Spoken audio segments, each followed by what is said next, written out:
ምዕራፍ 11 ከቁጥር 7 እስከ 8 እናነባለን። ሌሎች ጥቅሶችንም እያወጣን እናነባለን። ኢዮብ 11 ከ7 እስከ 8 የእግዚአብሔርን ጥልቅ ነገር ልትመረምር ትችላለህን? ወይስ ሁሉን የሚችል አምላክን ፈጽመህ ልትመረምር ትችላለህን? ከሰማይ ይልቅ ከፍ ይላል፣ ምን ልታደርግ ትችላለህ? ከሲኦልም ይልቅ ይጠልቃል፣ ምን ልታውቅ ትችላለህ? ይላል። እግዚአብሔርን ማወቅ የህይወት ዘመን ግብ ነው። እግዚአብሔር መታወቅ የሚፈልግ አምላክ ነው። ስለዚህ በተለያየ መንገድ ራሱን ይገልጣል እና እግዚአብሔር መታወቅ ይፈልጋል እና እግዚአብሔርን ማወቅ ነው የሰው የህይወት ትርጉም፣ የህይወት ግብ እግዚአብሔርን ማወቅ ነው። እና እግዚአብሔርን ለማወቅ ስንፈልግ በመጀመሪያ የምናሰምርበት እግዚአብሔርን ለማወቅ ምንም ብንፈልግ እግዚአብሔርን ጠንቅቀን ልናውቀው አንችልም። እግዚአብሔር ታውቆ የሚጨረስ አምላክ አይደለም። የፈለገ ኤፈርት ብናደርግ የአእምሮአችን አቅም ፋይናይት፣ አእምሮ ተጠንቶ ባያልቅም በሰው ምንም ይሁን ምን የተፈጠረ ሰው አእምሮ ስለሆነ ሊሚትድ ነው፣ ፋይናይት ነው። እግዚአብሔር ግን ኢንፋይናይት። ስለዚህ ኢንፋይናይት የሆነውን ነገር በፋይናይት የማይወሰነውን ነገር ገደብ የሌለውን እግዚአብሔር ገደብ ባለው ውስን በሆነ የሰው አእምሮ ጠንቅቀን አውቀን ልንጨርሰው አንችልም። ኢዮብ መጽሐፍ ላይ እሱን ነው። እንዴት መርምረ ከሰማይ ይልቅ ይርቃል ይላል፣ ከሲኦል ይልቅ ይጠልቃል ይላል። ስለዚህ እግዚአብሔርን ምንም ብንፈልግ ውስኑ አእምሯችን እግዚአብሔርን አውቆ አይጨርሰው።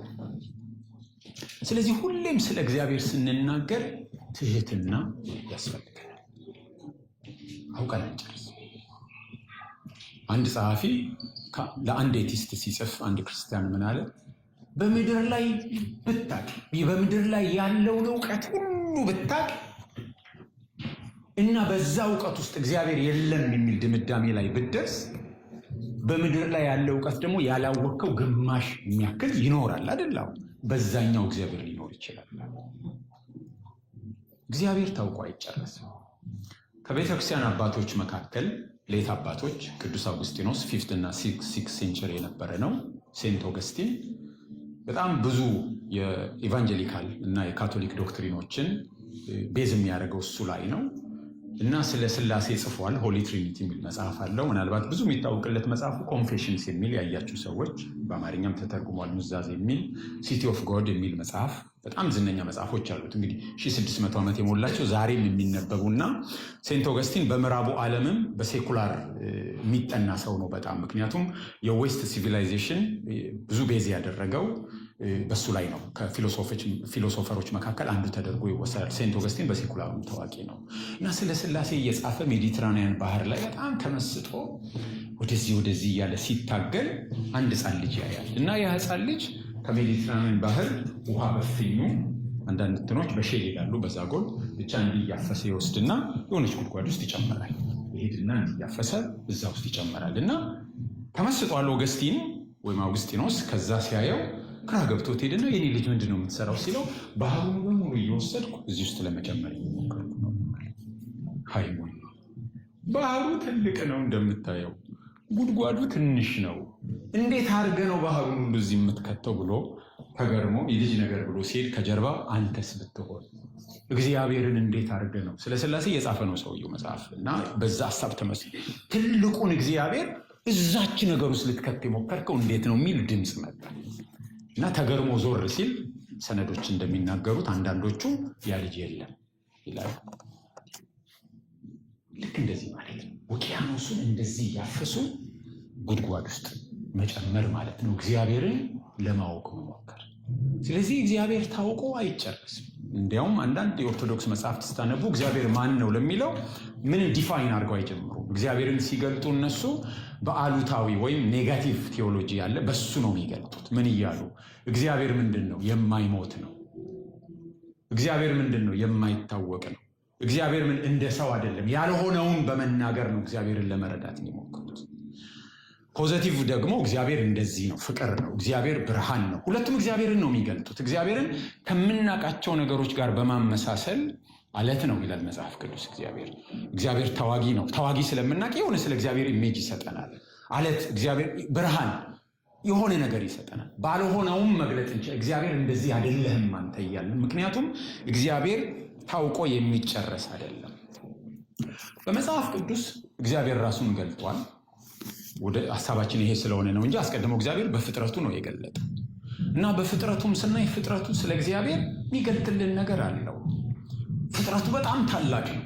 አሁን የጆን ግርማን መዝሙር ስለ ሰማይ ይሄ ሰማይ ይናገርና ይህ ሰማይ አንተ የሰራኸው በስንዝር የለካኸው ይህ ሰማይ ትልቅ ከተባለ ሰሪው ምን ትባላለህ ይላል።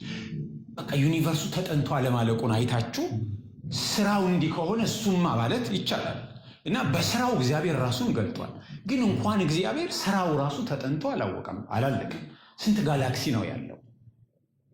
በጣም ብዙ ጋላክሲዎች ናቸው ያሉት። ስንት ከዋክብት አላለቀም ተጠንቶ። ስለዚህ እግዚአብሔር ስራው እንኳን ተጠንቶ አላወቀም፣ እንኳን ሰሪው ማለት ነው። ቀጥሎ እግዚአብሔር ከፍጥረቱ ባሻገር ሄዶ በልዩ መገለጥ ይሄንን መጽሐፍ ሰጥቶናል። ግን ይሄን መጽሐፍ እግዚአብሔርን ጥንቅቅ አድርጎ ነግሮን አይጨርስም። ለመዳን የሚያበቃውን ያህል ብቻ ነው የምናውቀው። ግን ይሄንን ሙሉ በሙሉ ያወቀናል። አንዳንድ ጊዜ ላይብራሪ ስትገቡ ትደነግጣላችሁ። ገላትያ መጽሐፍ ለማጥናት ላይብራሪ ስትገቡ የገላትያ ማብራሪያ የሚል ይሄን ገላትያ እኮ ምን እንደምታክል አይታችኋል። ይሄን የሚያካክሉ መጽሐፍ ተደርድረው ከተለያየ ቪው በቃ ባክግራውንዱን እንዲህ መደዳሙ አንዳንዴ ላይብራሪ ውስጥ ያላችሁ ትልልቅ ላይብራሪዎች ውስጥ ለዛው የዚህ ዘመን ነው እንጂ 18 ሴንቸሪ 17 ሴንቸሪ 16 ሴንቸሪ እያላችሁ እስከ ፈርስት ሴንቸሪ ብትሄዱ ከአንዷ ከገላትያ ነው የምነግራችሁ። ትንሽ ስለሆነች ነው የጠቀስኳት እና ይሄ ራሱ ተጠንቶ አላለቀም። እንደው ተጠንቶ ቢያልቅ እንኳን እግዚአብሔርን አውቀን በዚህ አንጨርስም። ይሄም ለመዳን የሚያበቃውን ያህል ለዕለት ተዕለት ኑሯችን የሚጠቅመንን ያህል ነው እግዚአብሔር በዚህ የተገለጠልን እንጂ እግዚአብሔር ታውቆ አይጨረስም። በፈጣሪና በፍጡር መካከል ያለው ድንበር ሁሌም የተሰመረ ነው። ሁሌም ድንበሩ አይጠፋም። ይሄ ሲጠፋብን ነው ተአቢ ውስጥ የምንገባው። እግዚአብሔርን አውቀን ጨረስን። እግዚአብሔር ሐሳቡን ሁሉ የምናውቅ እና ሁሉም ነገር የተረዳን አድርገን እንድንገባ የሚያደርገን ያቺ ድንበር ሲጠፋ፣ ድንበር አለ በሰውና በእግዚአብሔር መካከል፣ በፈጣሪና በፍጡር መካከል እና ብዙ እንደሚባለው እግዚአብሔርን ጠንቅቀን አውቀን እንጨርሳለን ብንል አእምሯችንን ነው የምናጣው። ምንም አያስፈልገንም ብለን ብንተው ደግሞ ህይወታችንን ነው የምናጣው። ታውቆ አይጨረስም፣ ግን እግዚአብሔር ያገዘንን ያህል እናቀናለን። እግዚአብሔር የገለጠልንን ያህል እናውቀዋለን። እግዚአብሔርን ማወቅ ህይወት ነው። እግዚአብሔርን ማወቅ እሱ ቤኔፊት ነው የሚያስገኝልን። አናቀውም ሲባል ጨርሰን አናቀውም ማለት አይደለም። ምንም አናቀውም ማለት አይደለም። እናቀዋለን። እግዚአብሔርን በገለጠልን መልክ ራሳችንን አቬሌብል ባረግን መጠን እግዚአብሔር ይገልጣል። ስለ እግዚአብሔር ስናወራ ቋንቋ ተጠቅመን ነው የምናወራው። ቋንቋችን ግን በራሱ የሰው ቋንቋ ስለሆነ ሊሚትድ ነው። ምክንያቱም ሰው ቋንቋን የሚያውቀው ከሚያውቀው ነገር ጋር እያዛመደ ነው ሰው የሚያውቀው። አሁን ህፃናትን ምናለማምዳቸው ምን ይሉናል አዲስ ነገር እና ጣም ይጣፍጣል፣ ስኳር ይላል። ማርማሪ ከቀመሱ ከዛ የሆነ ነገር ለምሳሌ ስኳር ቀምሰው የሚያውቁ ከሆነ ሲቀምሱ ከዛ ጋር ነው አእምሯቸው የሚያዛመደው። ባለፈው የቀመስኩት ነገርን ይመስላል። ከዛ እኛ ምን እነግራቸዋለን? ቸኮሌት ይላል። ምክንያቱም ቸኮሌት ስለሚያውቁ፣ ስለዚህ የሚቀምሱትን ነገር ከዛ ጋር ያዛምዳሉ። ስለዚህ የምናውቀው በማዛመድ ነው። ከዚህ በፊት ከምናውቀው ነገር ጋር ብዙ ነገሮች ቴስት ባደረግን ቁጥር ማዛመዳችንና የቋንቋ ስኪላችን እየጨመረ ይመጣል። ምክንያቱም የስነ ልቡና ባለሙያዎችና የቋንቋ ባለሙያዎች እንደሚነግሩን ሰው የሚያስበው በቋንቋ ነው የምናስበው። ስለዚህ እግዚአብሔርን ለመግለጥ ሁልጊዜም የምናዛምደው ከምናውቃቸው ነገሮች ጋር ነው። እግዚአብሔር አለት ነው ሲል መጽሐፍ ቅዱስ መዝሙረኛው በጣም ይላል። ምን እያለ አለት ያውቃል። ያ አለት ዘመናት አልፈው ማለቱ አለ። ያ አለት ማዕበል መጥቶትም ስንት ነገር ሰው የሰራው ነገር ሲናል አለቱ አለ። ያ አለት ከነፋስ ተተግኖበት ስላየ ኦኬ አለት ለዚህ ይጠቅማል ብሏል። ያ አለት ከጠላት ተደብቆበት ስለሚያ ያንን ያይና መጥቶ እግዚአብሔር አለት ነው ይላል። እግዚአብሔር አለት ነው ስለን እግዚአብሔር አይናገርም አይጋገርም ማለት ነው? እግዚአብሔር ማቴሪያል ነው ማለቱ ነው? አይደለም። ያ አለት በቃ ድንጋይ ስንለው ራሱ ለስድብም ያገለግላል አይደለኛ? ድንጋይ ብለን እንሳደባለን። ምን ማለቱ ነው? ስለዚህ አለትን እሱ በተረዳበት መረዳት ፖዚቲቭ ነገሩን ስለሰጠው እግዚአብሔር አለት ነው ይለናል። እግዚአብሔር ብርሃን ነው ሲለን መጽሐፍ ቅዱስ ምን እያለ ነው? ስለ ብርሃን ያለን ኤክስፒሪየንስ አለ። የምንፈራው ነገር ካለ ብርሃን ሲበራበት ልባችን ይሞላል፣ እናያለን። እያየን ስለምንራመድ ገደሉን አደጋውን ስለምናየው የብርሃንን የሆነ ጥቅም አይተናል። ብርሃን ያረጋጋል፣ ሰላም ይሰጣል። በዛ አይነት ነው እንጂ ነገረን። ብርሃን ደግሞ ይጎዳናል እኮ አንዳንድ ጊዜ አይደል? ኃይለኛ ብርሃን የሰውን አይን ይጎዳል። በጣም ብርሃን ሲበዛ እንቸገራለን። ግን ጸሐፊው የሚነግረን ስለ እግዚአብሔር የተረዳው ነገር ሲያስብ ከጠቀሙት ነገሮች ጋር ሲያገናኝ ብርሃን ያውቃል። እግዚአብሔር ብርሃን ነው። እንዴት ነው እግዚአብሔር ተዋጊ ነው የሚሉት? እግዚአብሔር ተዋጊ ነው ይላል መጽሐፍ ቅዱስ። ምን ማለቱ ነው ጸሐፊ? ወይም ተናጋሪዋ ምን ማለቷ ነው? ማርያም ናት ከበሮን ይዛ እግዚአብሔር ተዋጊ ነው ስሙም እግዚአብሔር ነው ፈረሱና ፈረሰኛውን በባህር ጣለ ስትል ተዋጊ፣ ስለ ደካሞች የሚዋጋላቸው ፕሮቴክት የሚያደርግ የፈራነውን ጠላት ድራሹን አጥፍቶ አይዞ ብሎ ኑር የሚል። ስለዚህ ስትገልጠው ያየችው ኤክስፒሪየንስ አለ። የፈርዖን ሰራዊት መጥቷል፣ ፈርተዋል፣ ምን ውስጥ ነው ምንገባው እያሉ ሲጨነቁ እግዚአብሔር ተዋግቶላቸው በሰላም ሲሄዱ ስታይ እግዚአብሔር ተዋጊ ነው አለች። ስለዚህ ቋንቋ ራሱ ተዋጊነት ደግሞ በመጥፎ ጎኑ እኮ እኛም ልናይ እንችላለን። ገዳይነት ነው የምታዩት አይደል? ጦረኛነት ምናምን ቢል መቼም ለእኛ የሚነግረን የለም። ስለዚህ እሱ ሁሉ ስናይ የሰው ቋንቋ ከዚህ በፊት ካለው ኤክስፒሪየንስ አኳያ ነው የተረዳውን እግዚአብሔርን የሚያስተላልፈው ሰው ሲጽፍ። ስለዚህ እኔም ስናገር እግዚአብሔር እንዲህ ነው ስለ የልቤ ነው ብላችሁ እግዚአብሔር ሰው አልረዳ ብሎኝ የተቸገርኩት በቃ ሚስ አንደርስታንድ ተደርግ ያለው እና እሱን አስብና ደግሞ የራሴ የምለው ቸው በቃ ልቤን የማካፍላቸው ሰዎች ካሉ ሚስጥሬን የሚይዙ ከዛን እግዚአብሔር እኮ እንደዚህ ነው። ስለዚህ ስለ እግዚአብሔር የሰው ቋንቋ ራሱ ችሎ አይገልጥም፣ የሆነበት ያነቅሳል። አለት ስላችሁ በመጥፎም እንደሚታየው ሁሉ የትኛውም ስለ እግዚአብሔር የምንናገረው ቋንቋ ኮሚኒኬሽን ላይ ኢንፍሉዌንስ ያደርጋል። ለምሳሌ እግዚአብሔር አባት ነው ይላል መጽሐፍ ቅዱስ እና ሰው እኔ ስናገር የሚሰማኝ ሰው ከምን ጋር ነው የሚያዛምደው? ከአባቱ ጋር ነው የሚያዛምደው። ጥሩ አባቶች ያሉት ሰው እግዚአብሔር አባት ነው ሲባል ፖዚቲቭሊ ይረዳል። ጥሩ አባት የሌለው ሰው ግን እግዚአብሔር አባት ነው ሲባል እንዴት ነው የሚረዳው? አባትነት አቢዩዝ አድራጊ አባት ከሆነ የሚያውቀው ያ ሰው አባትነትን ጨካኝ፣ ሲቀጣ አይን የሌለው፣ ሲናድ ድራሽ የሚያጠፋ አባት፣ ለልጆቹ በቃ ጥሩ ያልሆነ አባት ለሚያውቅ ሰው ይቸገራል። ስለዚህ ስለ እግዚአብሔር ስንገልጥ አሁንም ሰሚያችን ያለው ኤክስፒሪየንስ አፌክት ያደርጋል። ስለዚህ እግዚአብሔርን ማወቅም ጨርሰን ጥንቅቅ አድርገን አንጠፍጥፈን ይሄ ነው ብለን የሆነ ቦክስ ውስጥ ማስቀመጥ አንችልም። በተረዳነው ልክ ስናስተላልፍም ቋንቋ ያስረናል፣ ከኛ ይወጣል፣ ሰሚው ጋር ግን ሚስ ሊደረግ ይችላል። ስለዚህ ባህል ቋንቋ በጣም ማተር ያደርጋል። እግዚአብሔር በማን ይመሰላል? መርሳት የሌለብን በማን ይመሰላል? ለምሳሌ ኢሳይያስ 40 ቁጥር 25 ብናነብ ኢሳይያስ ምዕራፍ 40 ቁጥር 25 እንግዲህ ተካከለው ዘንድ በማን መሰላችሁኝ ይላል ቅዱስ። በማን ነው የምንመሰለው? እግዚአብሔር ራሱ ይላል በማን ነው የሚመሰለው? እግዚአብሔር ማንን ይመስላል? ለዚህ ነው ከአስርቱ ትእዛዛት አንዱ ምንም አይነት ቅርጽ እንዳትሰራ። እግዚአብሔርን በማንም ልትመስሉት አትችሉም። በማንም ሊመሰል አይችልም። ምክንያቱም የትኛው ምሳሌ ዊክ ነው፣ እግዚአብሔርን ችሎ አይገልጥም። የትኛውም ምሳሌ አይችልም። እግዚአብሔር ፍጥረቱ ችሎ ሊገልጠው ስለማይችል እንዲህ ነው ተብሎ ሊቀመጥ አይችልም። ከዴፊኒሽናችን እግዚአብሔር ያልፋል። ስለዚህ በማን ትመስሉኛላችሁ? መልሱ ምንድን ነው? በማንም እግዚአብሔር አይመሰልም። ቅዱሳት መጽሐፍት ስለ እግዚአብሔር የሚነግሩን ነገር አይመረመሪነቱን ነው የሚነግሩ። ለምሳሌ መዝሙር 147 ቁጥር 5 ለጥበቡ ወሰን የለውም ይለናል። መዝሙር 147 ቁጥር 5 ጌታችን ታላቅ ነው፣ ኃይሉም ታላቅ ነው፣ ለጥበቡም ቁጥር የለው ይለናል። 139:6 መዝሙር 139:6 ዕውቀትህ ከኔ ይልቅ ተደነቀች፣ በረታች፣ ወደ እርሷም ለመድረስ አልችልም። ከአዲስ ኪዳን ደግሞ ሮሜ 11:33 የእግዚአብሔር ባለጠግነትና ጥበብ ዕውቀቱም እንዴት ጥልቅ ነው፣ ፍርዱ እንዴት የማይመረመር ነው፣ ለመንገዱ ፍለጋ የለው። የእግዚአብሔርን ፍርድ መመርመር አይቻልም። ፍለጋ የለውም ማለት የሄደበትን መፈለግ። ሰው በዚህ በኩል ሄደዋል፣ ይኸው ዱካዋል። እግዚአብሔርን በቃ ፍለጋ የለው። በዚህ ነው አድራሻው ይህ ነው ማለት አይቻልም። አይደረሴ ነው እግዚአብሔር።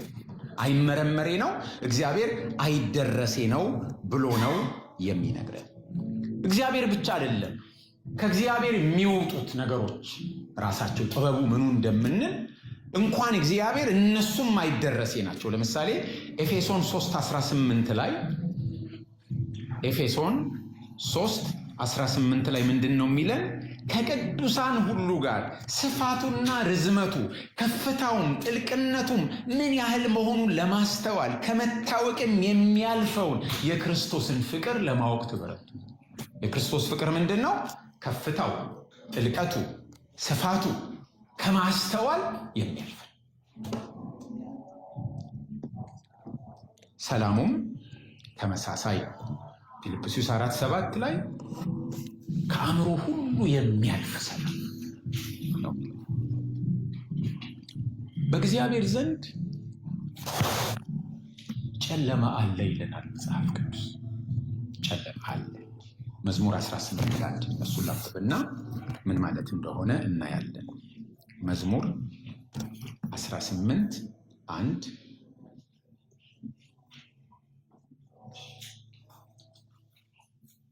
11 ማለት ነው፣ ይቅርታ። መሰወሪያውን ከ9 ጀምሮ ላንብበው። ሰማዮችን ዝቅ ዝቅ አደረገ ወረደም፣ ጨለማ ከእግሩ በታች ነበረ። በኪሩቤልም ላይ ተቀምጦ በረረ፣ በነፋስም ክንፍ በረረ። መሰወሪያውን ጨለማ አደረገ፣ በዙሪያው ድንኳኑ በደመናት ውስጥ የጨለማ ውሃ ነበረ ነው የሚለው። ስለዚህ ስለ ጨለማ ነው የሚያወራው። አንድ ቦታ ብቻ አይደለም፣ 2፣ 3፣ 4 ቦታዎች እና ለምሳሌ ሰለሞን ሲጸልይ ቤተ መቅደሱን ከሰራ በኋላ አንደኛ ነገሥት ምዕራፍ 8 ቁጥር 12 ላይ አንደኛ ነገሥት ምዕራፍ 8 ቁጥር 12 ላይ ሰለሞንም እግዚአብሔር በጨለማ ውስጥ እኖራለሁ ብሏል ይላል። የሙሴ መጽሐፍት ላይ የምናገኘው እግዚአብሔር በጨለማ ውስጥ እኖራለሁ ብሏል። እግዚአብሔር ብርሃን ነው እያለ እግዚአብሔር በብርሃን ነው የሚኖረው እያለ ማንም ሊያየው ሊቀርበው በማይችል ብርሃን ውስጥ እግዚአብሔር ይኖራል። እግዚአብሔር ብርሃን ነው ለእኛም በራልን እያለ ደግሞ ምን ይነገረናል እዚህ ጋር? በጨለማ ውስጥ እኖራለሁ አለ፣ በእርሱ ዘንድ ጨለማ አለ ብሎ ይነገር። ምን እያለን ነው? የማይታወቅ ነገር አለ ስለ እግዚአብሔር። ጨለማ ፊገሬቲቭሊ ምንድን ነው የሚነገረን? በጨለማ ውስጥ ያለ ነገር ሊታወቅ አይችልም። ስለዚህ እግዚአብሔር የማይታወቅ ነገር አለው ማለት ነው። ማለት ሙሉ በሙሉ በቃ ይሄ ነው ልንል አንችልም። እግዚአብሔር ነው በጨለማ ውስጥ እኖራለሁ አለ። በጨለማ ያለን ነገር እንዴት ነው ልታውቁ የምትችሉት? ለዚህ ነው እግዚአብሔርን ምንም አይነት ጥናት ኦብጀክት አድርጎ ሊወስደው የማይችለው። የምንም አይነት የነገረ መለኮት ጥናት እግዚአብሔር ሰብጀክት ነው እንጂ ኦብጀክት አይደለም። ማለት እኛ አይደለም የምናጠናው። እግዚአብሔርን እናጠናለን ብለን ጥናቱን ምንመራው እኛ አይደለን። ማን ነው የሚመራው? ሂዝ ዘ ሰብጀክት። እሱ ነው የሚመራው። እሱ ነው በዛው ውስጥ ራሱን የሚገልጥልን፣ እኛ አይደለንም። የሚጠኑ ነገሮች በሙሉ በቤተ ሙከራ ውስጥ ወይም ከርቀትም በቴሌስኮፕ እኛን የምንቆጣጠረው ጥናቱ ብርሃን በመጨመር ሙቀት በመጨመር በማቀዝቀዝ በማሞቅ ስናሞቀው እንዴት ይሆናል፣ ስናቀዘቅዘው እንዴት እኛን የምንመራመረው። ቴሌስኮፑን ስናቀርበው ምን ይሆናል፣ ስናርቀው። እግዚአብሔር ጋር እንደሱ አይሰራም። እግዚአብሔር ኦብጀክት አይደለም፣ የጥናት ሰብጀክት ነው። እሱ ነው ጥናቱን የሚመራው። እሱ ነው ወደ እሱ የሚመራን። እሱ ነው ወደ እውነቱ የሚመራን። እሱ ነው ራሱን የሚገልጥልን። በገለጠልን ልክ ነው እንጂ የምናውቀው እግዚአብሔርን እግዚአብሔርን እንደሆነ ቁስ እንደሆነ ነገር እንደ አተም እንደሆነ ምርምር ምናምን አንመራም እግዚአብሔር። ስለዚህ ሁል ጊዜ እግዚአብሔርን ለመረዳት ስንሞክር ሀምብል መሆን አለበት።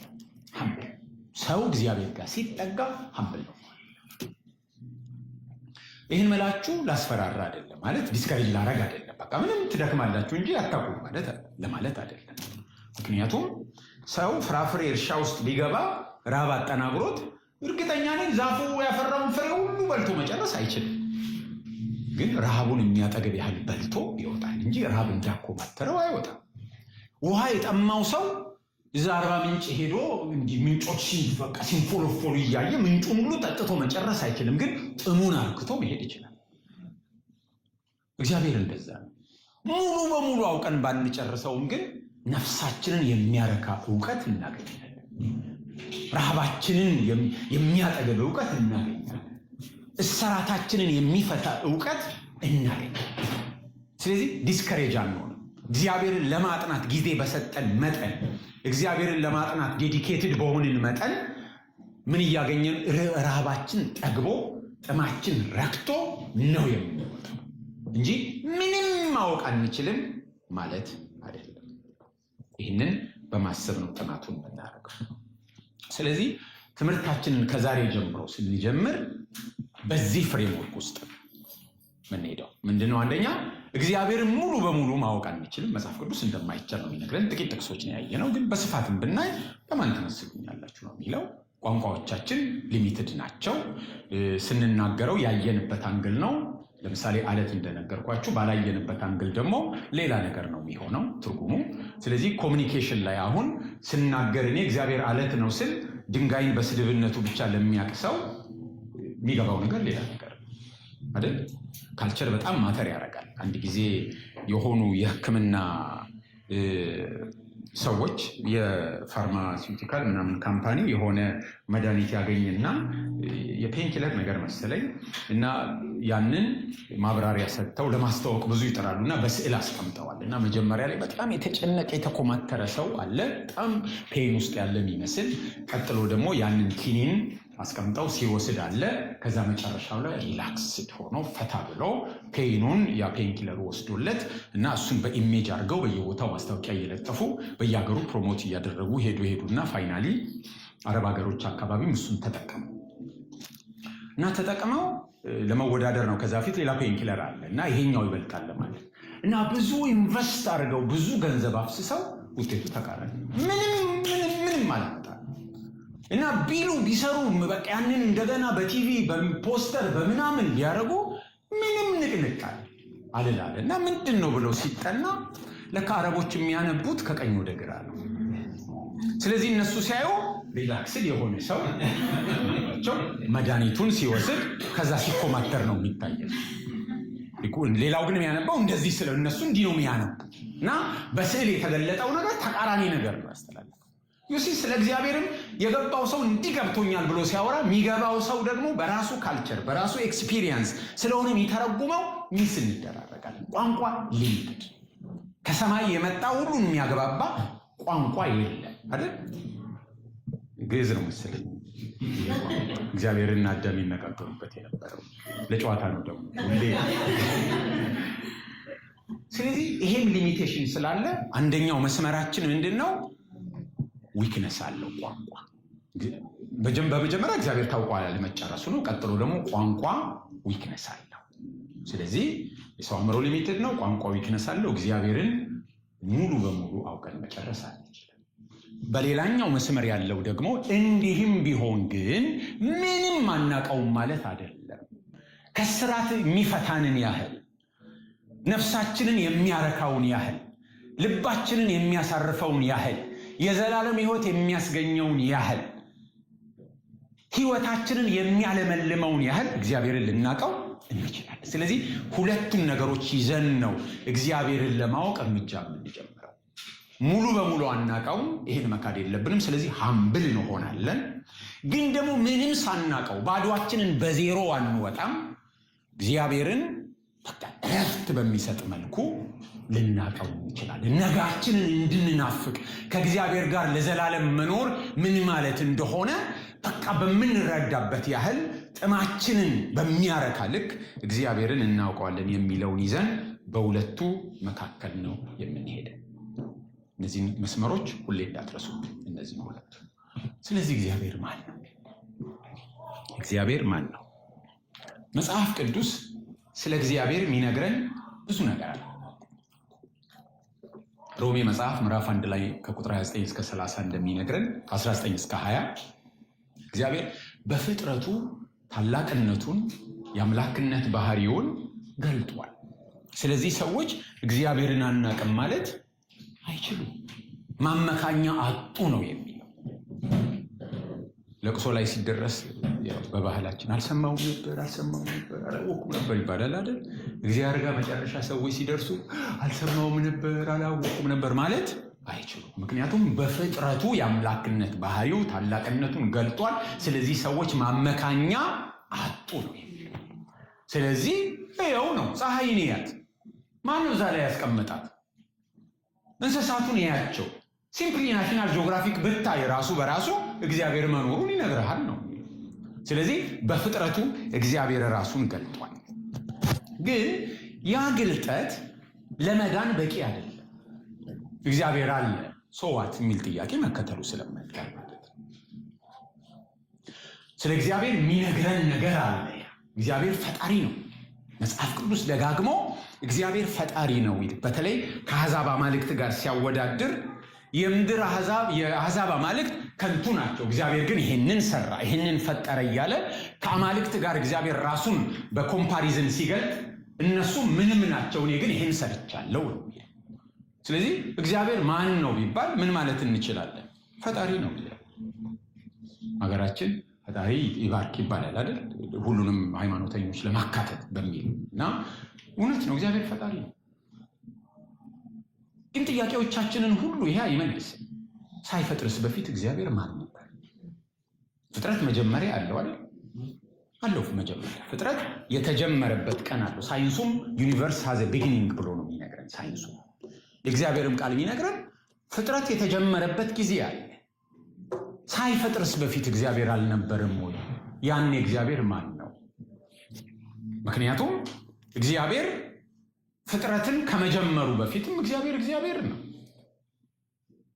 እግዚአብሔር ፍጥረቱን የፈጠረው እግዚአብሔር ለመሆን አይደለም። ፍጥረቱ እግዚአብሔርን ማንነት አላስገኘለት። እግዚአብሔር ሁሌም እግዚአብሔር ነው። ባይፈጥርም ኖሮ እግዚአብሔር ምንም ባይፈጥርም ኖሮ እግዚአብሔር ነው። እግዚአብሔር በፍጥረቱ ላይ ጥገኛ አይደለም። እግዚአብሔር ፍጥረትን የፈጠረው ራሱን ለመሆን አይደለም። አንዳንዴ ራሳችንን ለመሆን የምናደርጋቸው ነገሮች አሉ አይደል? እስቲ ራሴ ልሁን። እግዚአብሔር እንደሱ አይደለም ፍጥረትን የፈጠረው። እግዚአብሔር በፍጥረቱ ላይ ጥገኛ አይደለም። የፈጠረው ለማካፈል ነው የፈጠረው፣ ለመስጠት ነው እግዚአብሔር የፈጠረው። መጽሐፍ ቅዱስ ስለ እግዚአብሔር ቅድም እንዳልኩት በብዙ መንገድ ይነግረናል። እግዚአብሔር ተዋጊ ነው፣ ግን ጥያቄዎቻችንን ሁሉ አይመልስም። ሳይፈጥርስ በፊት ከማን ጋር ነበር የሚዋጋው? በቃ ስራው መዋጋት ነው ማለት ነው እግዚአብሔር ብለን እንድንጠይቅ ያደርገናል። ማን ነው እግዚአብሔር? መጽሐፍ ቅዱስ ስለ እግዚአብሔር በአጀክቲቭ መልክ፣ በቅጽል በናውን በስም መልክ ይነግረናል። በአጀክቲቭ መልክ ማለቂያ የለው። እግዚአብሔር መሐሪ ነው ይለናል። እግዚአብሔር ሩሩህ ነው ይለናል። እግዚአብሔር ሁሉን ቻይ ነው። እግዚአብሔር ሕያው ነው። እግዚአብሔር ጻድቅ ነው። እግዚአብሔር ቅዱስ ነው እያለ ይነግረናል። በናውን በስም መልክ ደግሞ እግዚአብሔር ፍቅር ነው ይለናል። እግዚአብሔር ብርሃን ነው ይለናል። እግዚአብሔር አንድ ነው እያለ መጽሐፍ ቅዱስ ይነግረናል። ስለዚህ በሁለቱም መንገድ የሚገልጽልን ስለ እግዚአብሔር በሚገባን መልኩ ከነ ሊሚቴሽኑ የተለያዩ ነገሮች አሉ። አሁን በዚህ ትምህርት ውስጥ ግን የምናሰምርበት እግዚአብሔር ፍቅር ነው የሚለው ነው። በዚህ ትምህርት ውስጥ የምናሰምርበት እግዚአብሔር ፍቅር ነውን የመረጥነው ከባህሪያቱ መካከል እግዚአብሔር ፍቅር ነው የሚለው አንደኛ ነው ማለታችን አይደለም። በእግዚአብሔር ባህሪያት መካከል ይሄ አንደኛው ነው ይሄ ሁለተኛው ነው ብለን የምናወጣው የለም። ሌላ ደግሞ ሞር ኦፍ እግዚአብሔር ፍቅር ነው 80% 20% ደግሞ ብርሃን ነው እያልን በፐርሰንቴጅ እግዚአብሔርን እንከፋፈል አንችልም። እግዚአብሔር ሙሉ በሙሉ ፍቅር ነው። እግዚአብሔር ሙሉ በሙሉ ብርሃን ነው። እግዚአብሔር ሙሉ በሙሉ እያልን ሌሎችንም ነገሮች ልንገልጥ እንችላለን። ስለዚህ በእግዚአብሔር አትሪቢዩትስ መካከል መበላለጥ ማስቀመጥ አንችልም። ወደዚህኛው ነው የሚያደላው ወደዚህኛው ልንል አንችልም። እግዚአብሔር የሆኑ ነገሮች ድምር አይደለም። እግዚአብሔር የምንም ነገሮች ድምር አይደለም። the simplicity of God ነው እንዲያውም እግዚአብሔር የሚገልጠው። እግዚአብሔር ሲምፕል ነገር ነው እንጂ የሆኑ ድምሮች ንብርብሮች አይደለም። እኛ እንደሱ ነን፣ የብዙ ነገሮች ድምር ውጤት ነን እኛ። እግዚአብሔር ግን እንደሱ አይደለም። ግን የበለጠ ለኛ ካለንበት ሁኔታ ጋር ሴንስ የምናረገው እንደገናም ደግሞ ልናጠናው ካሰብነው አቅጣጫ የእግዚአብሔር ልጅ የሚለው ስለሆነ መስመራችን ያንን የበለጠ የሚገልጥልን እግዚአብሔር ፍቅር ነው የሚለው ነው። ማን ነው እግዚአብሔር ፍቅር ነው ያለው? መጽሐፍ ቅዱስ ላይ ጥቅሶችን ማየት ከፈለግን አንደኛ ዮሐንስ ምዕራፍ 4 ቁጥር 8 እና ቁጥር 16 ይሄን ከዚህ በፊትም በተለያዩ ነገሮች አይተናል። አሁን ግን ፈርዘር በዝርዝር በጥንቃቄ እያየን ነው፣ ብዙ ጊዜ ወስደን ስለምናየው። አንደኛ ዮሐንስ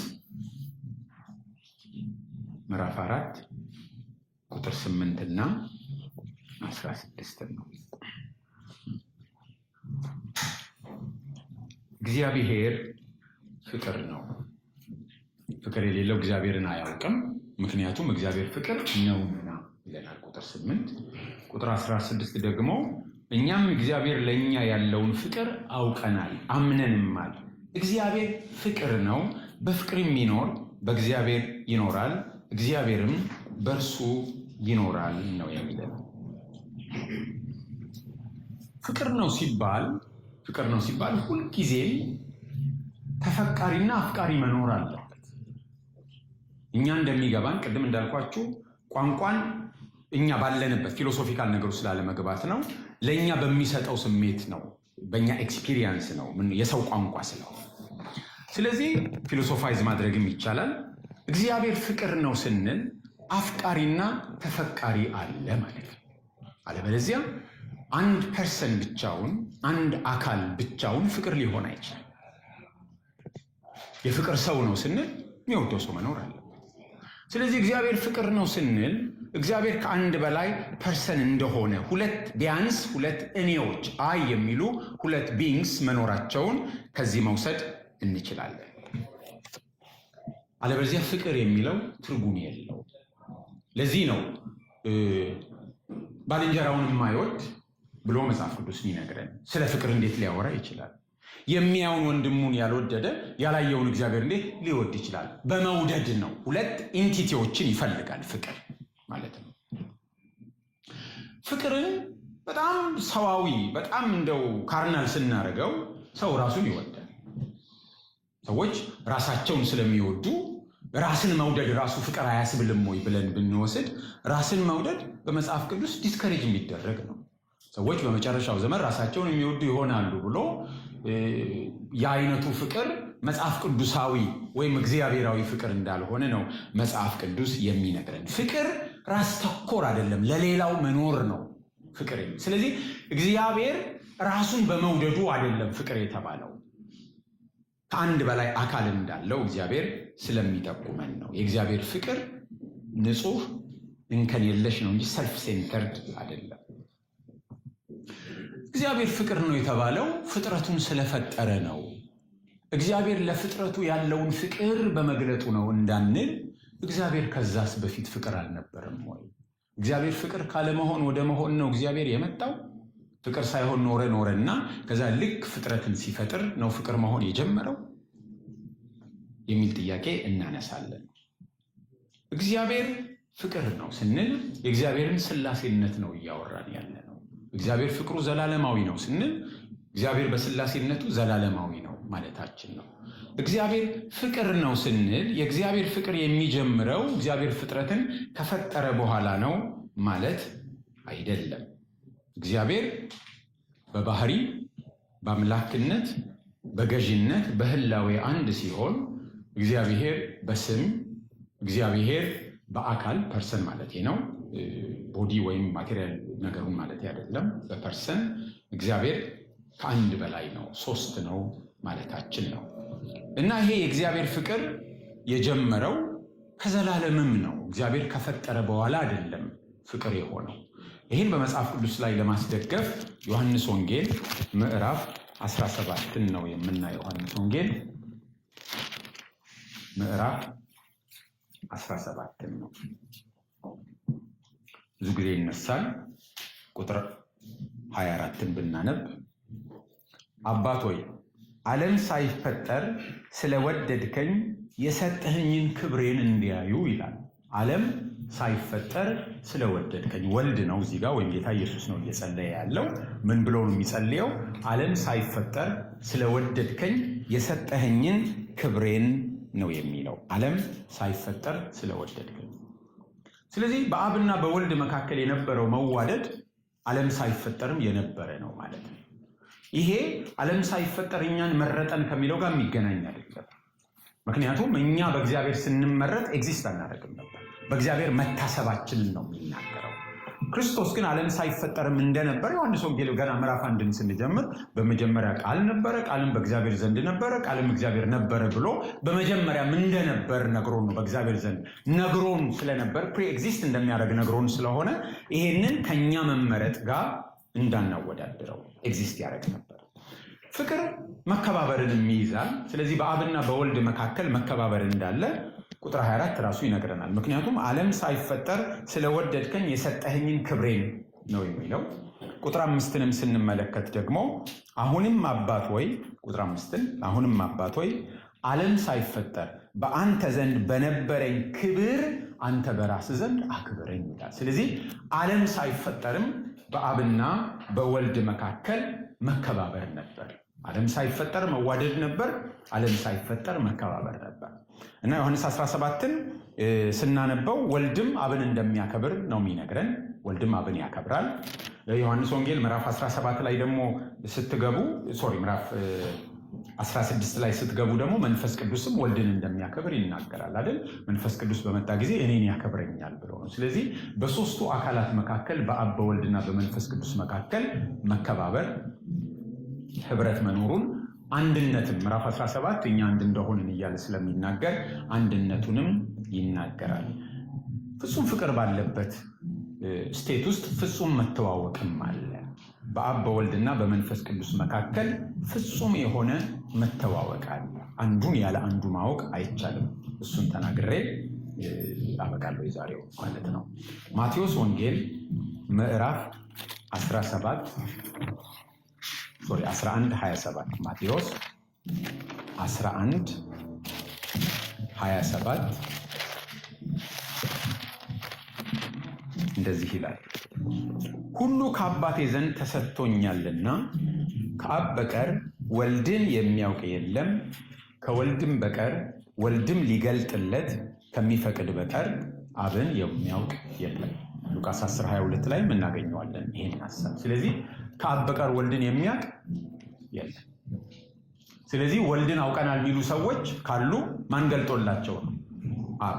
አንድ ጊዜ ጴጥሮስ ተናገረ። የሚገርም ነገር፣ አንተ ያው እግዚአብሔር ልጅ ነህ። ከዛ ምን አለው? በሰማይ ያለ አባቴ እንጂ ስጋና ደም አልገለጠልም። አባቴ ካልገለጠልህ ልታውቅ አትችልም። የምወደው ልጄ እሱ ነው፣ እሱን ስሙት ብሎ ተናገረ። መጥምቆ ዮሐንስ ራሱ እሱ ነው አለና እኔ ማን እንደሆነ አላውቅም ነበር፣ ግን እንዳጠምቅ የላከኝ እሱ የነገርኩ እሱ ነው አለኝ ብሎ ነው የሚናገረው። ስለዚህ ከአብ በቀር ወልድን የሚያውቅ የለም። ስለዚህ የሚያውቁ ሰዎች ማን ገልጦላቸው ነው? አብ። ክፍሉ ደግሞ እሱ ብቻ አይደለም ይላል፣ ከወልድ በቀር ወይም ወልድ ሊገልጥለት ከሚፈቅድ በቀር አብን የሚያውቅ የለም ይላል። ስለዚህ አብን ለማወቅ ደግሞ ማን ያስፈልጋል? ወልድ መጥቶ ነው የሰማዩ አባት እንደዚህ ነው፣ አብ እንደዚህ ነው፣ እናንተ እንደዚህ ስትሆኑ እያለ ስለ አብ የነገራቸው እሱ ነው። ለዚህ ነው እኔ መንገድ ነኝ ሕይወትም ብሎ፣ ግን በእኔ በኩል ካልሆነ ወደ አብ መድረስ አይቻልም። ምክንያቱም አብን የሚያውቀው ማን ነው? ወልድ ነው። ከወልድ በቀር አብን ማወቅ አይቻልም፣ ወይም ወልድ ሊገልጥለት ከሚፈቅደው። ስለዚህ አብን ለማወቅ ቁልፉ ያለው ማን ጋር ነው? ወልድ ጋር። እሱ ያልገለጠለት ሰው አብን ማወቅ አይችልም። ወልድን ለማወቅ ደግሞ ማን ሊገልጥ ይገባል? መንፈስ ቅዱስን ሰው የሚያውቀው በማን ነው? ጌታ ነው እኮ ያስተማራቸው። ከኔ በኋላ እንደኔ አይነት አጽናኝ ይመጣል፣ ያከብረኛል፣ የነገርኳችሁን ቃል ወስዶ እንደገና ያሳስባችኋል፣ ተጠንቀቁ ስለሱ ስትናገሩ ብሎ ያስተማረው ማን ነው? መንፈስ ቅዱስ ማን እንደሆነ የነገራቸው ጌታ ኢየሱስ ነው። ስለዚህ መንፈስ ቅዱስ ራሱ ያስተዋወቀው ማን ነው? ወልድ ነው። በመንፈስ ቅዱስ የሚያጠምቀው ራሱ ማን ነው? ወልድ ነው። እኔ ብሄድ ይሻላችኋል፣ እኔ ብሄድ እልክላችኋለሁ ብሎ የነገረን ስለ መንፈስ ቅዱስ ወልድ ነው። እንደገና መንፈስ ቅዱስን ማወቅ የሚቻለው በወልድ ነው። ሐዋርያው ጳውሎስ ምን አለ በቆሮንቶስ መልእክቱ ላይ? ማንም ያለ መንፈስ ቅዱስ ኢየሱስ ጌታ ነው ሊል አይችልም ማለት። ሰው ተነስቶ ኢየሱስ ጌታ ነው ማለት አይችልም፣ ማን ካልገለጠለት በስተቀር። ወልድ ካልገለጠለት በስተቀር ኢየሱስ ጌታ ነው ሰው ሊል አይችልም በምንም ታሪክ። እንዴት ነው ኢየሱስ ጌታ ነው የሚባለው? እንደ ወንጀለኛ ተፈርዶበት ከወንበዴዎች መካከል የተሰቀለን እሱን ኢየሱስ ጌታ ነው ለማለት በሂውማን ማይንድ መስቀሉ እኮ ስካንዳል ነበር። ጳውሎስ እንደሱ ነው የሚለው፣ የማሰናከያ ዕለት ስካንዳል ነው። ከሆኑ ስለ መስቀሉ አጠናለው እና ምን እንደሆነ አሁን የሚያለቀን መተን ነው እንጂ እንደዛ ተፈርዶበት የተሰቀለን ሰው ጌታ ነው ብለው ሐዋርያት መስበክ መቻላቸው በጣም ስካንዳል ነው። ትልቅ ቅሌት፣ ውርደት። እሱም ጌታ ነው ለማለት ያለ መንፈስ ቅዱስ ይረዳል። ጳውሎስ በሌላም ቦታ ይናገራል። ከሰው መንፈስ በቀር የሰውን ነገር የሚያውቅ ማን ነው ይሉና ከእግዚአብሔር መንፈስ በቀር እዛው ቆሮንቶስ ላይ ማለት ነው። አንደኛ ቆሮንቶስ 11 ላይ የእግዚአብሔር መንፈስ ነው የእግዚአብሔር ነገር የሚገልጠው እንጂ ማውቃት። ስለዚህ በአብ በወልድና በመንፈስ ቅዱስ መካከል ፍቅር አለ፣ መተዋወቅ አለ፣ ፍጹም የሆነ እውቀት፣ መከባበር አለ። ፍቅር ውስጥ ናቸው እነዚህ ሁሉ። የምንወደውን እናከብራለን። የምንወደው ጋር በመካከል ድንበር ስለማይሆን ሙሉ ፍጹም ፍቅር ይባላል እና በአብ ዘንድ ያለው እውቀት ስለ ወልድ ስለ መንፈስ ቅዱስ አንዱ ያለ አንዱ ማወቅ፣ አንዱ ባለበት ሌሎቹም አሉ። ስለዚህ አንዱን ለማወቅ በአንዱ በኩል ነው። አንዱን አውቆ ሌላውን አለማወቅ አይቻልም። እግዚአብሔር ኢየሱስን ስናቅ የእግዚአብሔር ልጅ ስለሆነ አብን እንመልካለን። ኢየሱስን ስናቅ እንድናቅ ያበረልን መንፈስ ቅዱስ ስለሆነ መንፈስ ቅዱስን እናውቃለን። መንፈስ ቅዱስን ከተቀበልን ካለ ደግሞ መንፈስ ቅዱስን ስለሚያከብር ኢየሱስ መንፈሱን ደግሞ የላከልን እግዚአብሔር በወልድ በኩል ስለሆነ እናውቃለን። አንዱ ያለ አንዱ ማወቅ ይቻላል ወይ? ትክክለኛ እውቀት አይደለም። ስለዚህ እግዚአብሔር ፍቅር ነው ስንል ይህንን ማሰብ ይኖርብናል። ስለ ፍቅር ስናወራ ሌሎችን ኤክስፒሪየንሶቻችንን እዛ ውስጥ እየከተትን የሚቀጥለው ጊዜ እናያለን። ጌታ ቢረዳን። ፍቅር ነው ሲባል ብዙ ጊዜ ሰዎች ከቃሉ ዴፊኒሽን ነው የሚነሱት። ሳምንትን ለማንሳት ሞክራለሁ፣ ግን አይደለም። ስለ እግዚአብሔር የምንነሳው ስለ እግዚአብሔር ፍቅር መሆኑ ቅድም እንዳልኳችሁ ቃላት የራሳቸው ዊክነስ ስላላቸው እግዚአብሔር በክርስቶስ የገለጠልንን ድርጊቱን እያየን ለመረዳት እንሞክራለን። ቃላት ያስፈልጉናል፣ ግን ቃላትን ያኔ ስለ እግዚአብሔር ያለን ለመረዳት ከቃሉ አይደል? የሰው ፍቅር ነው ሲባል አጋፔ ነው የሚለው አጋፔ የሚለውን ይዘው ይናገራሉ። አጋፔ ሰው ቋንቋ ነው። በዛ መካከል በሰዎች መካከል ሰዎች ለተለያየ ነገር ይጠቀሙበታል። ለምሳሌ ዴማስ ይህንን ዓለም ወዶ የሚለውን ቃል በግሪኩ ብታነቡት አጋፔ ነው። ዴማስ ዓለምን የወደደው በአጋፔ ነው። የብሉይ ኪዳን ትርጉሞችን ስታዩ ብሉይ ኪዳን የተጻፈው በዕብራይስጥ ነው። ወደ ግሪክ ሲተረጎም ሰባ ሊቃናት በሚባለው ውስጥ አምኖን እህትሮን ወድኖን አጋፔ ነው። ስለዚህ ከቃሉ ትርጉም አይደለም የምንነሳው። ፍቅርን ገልጦልናል። በምንድን ነው የገለጠልን? ስለዚህ ከድርጊቱ እንነሳና ካሉ ቃሎች መካከል የትኛውን የተሻለ በጊዜው ፊዮና የሚባሉ አሉ። ሐዋርያው በተለይ ሲሆን ካሉት የተሻለ የገለጠልን ይህንን ነው። እሱን ካለው ውስጥ የተሻለ ስለሆነ ተጠቃል እንጂ ከቃሉ ትርጉም ተነስተን አይደለም። ፍቅር እንዲህ ነው የምንለው እግዚአብሔር። ከሱ እንነሳና የሚገርም ነው። እንዴት እንግለጠው ስንል ካሉን ውስጥ አንዱን እናነሳለን። ትርጉም መቀየር ካለብን እንቀይራለን። ማዳበር ካለብን፣ ፖሊሽ ማድረግ ካለብን ይሄንን ለግለት ብቻ እንጠቀም ኮንፊውዝ እንዳያደርገን ስለዚህ ከድርጊቱ ነው የምንነሳው። ይበቃናል።